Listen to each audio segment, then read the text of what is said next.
ഇത് സ്കാം ആണോ അതോ വേറെ വല്ലതും ആണോ എന്ന് ഇപ്പോഴും എനിക്ക് മനസ്സിലായിട്ടില്ല ഗൈസ്. ഹായ്, നമുക്കൊരു വാലറ്റിന് ഓർഡർ കിട്ടിയിട്ടുണ്ടായിരുന്നു and it's from Nagapattinam district, Tamil Nadu. അവർക്ക് ഈ ഓർഡർ മാർച്ച് 15 കിട്ടണമെന്ന് പറഞ്ഞിരുന്നു. പക്ഷെ ഞാൻ പറഞ്ഞിരുന്നു മാർച്ച് 20 മതി എന്നുണ്ടെങ്കിൽ ഓർഡർ എടുക്കുന്നുള്ളൂ, അർജന്റ് ഓർഡേഴ്സ് ഒന്നും എടുക്കുന്നില്ല എന്ന്. അങ്ങനെ ഓക്കെ പറഞ്ഞ് പേയ്മെന്റും കംപ്ലീറ്റ് ആയിട്ട് ഒരു സ്ക്രീൻഷോട്ട് അയച്ചു.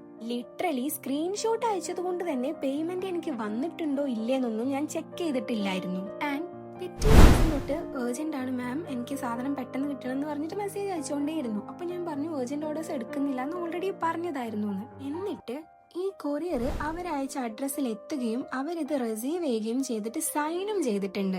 ആൻഡ് അവർ എന്റെ അടുത്ത് മെസ്സേജ് അയച്ചുകൊണ്ടേയിരിക്കുക, ഞങ്ങൾക്ക് പാർസൽ കിട്ടിയിട്ടില്ല, റിസീവ് ചെയ്തിട്ടില്ല. ആൻഡ് ഞാൻ അവരുടെ കോണ്ടാക്ട് നമ്പർ ഓഫീസിലെ കൊടുത്തിട്ടും അവർ പിന്നെയും ഇത് തന്നെ പറഞ്ഞുകൊണ്ടേയിരിക്കുക. ആൻഡ് ഓൾസോ പൈസക്കൊരു വിലയില്ലാത്ത പോലെ ഞാൻ ഒന്നും കൂടെ ഓർഡർ ചെയ്യാം ഈ സെയിം സാധനം, ഇനി എനിക്ക് കറക്റ്റ് ആയിട്ട് അയച്ചാൽ മതി എന്ന് പറഞ്ഞു. അപ്പൊ തന്നെ എനിക്ക് എന്തോ സ്പെല്ലിംഗ് മിസ്റ്റേക്ക് ഉണ്ടായിരുന്നു. മറ്റേതിനെ കുറിച്ച് അവര് ബോധർ ചെയ്യുന്നില്ല, ഇനിയും ഞാൻ പൈസ തരാം, ഒന്നും കൂടെ ഓർഡർ ചെയ്യാന്നൊക്കെ. അപ്പൊ ഞാൻ പറഞ്ഞു എനിക്ക് ഇനി ഒരു റെസ്പോൺസിബിലിറ്റി ഏറ്റെടുക്കാൻ വയ്യ, ഞാൻ ഓർഡർ എടുക്കുന്നില്ല എന്ന് തന്നെ പറഞ്ഞു.